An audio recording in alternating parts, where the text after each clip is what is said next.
যে ঠকায়, ধোকা দেয়, সে রাসূলুল্লাহ সাল্লাল্লাহু আলাইহি সাল্লামের অন্তর্ভুক্ত নয়, উম্মত নয়। হাদিসে কথা স্পষ্ট আছে। নবী সাল্লাল্লাহু আলাইহি সাল্লাম একদিন মদিনার বাজারে কোনো একজন ব্যবসায়ীর গমের স্তূপ, গম স্তূপ দিয়া রাখছে বেস্তুবিল্লাহ।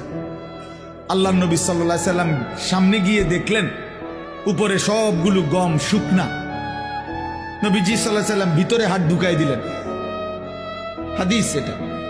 হাত ঢুকাইয়া ভিতর থেকে গম বাহির করে আনলেন যেগুলো ভিজা।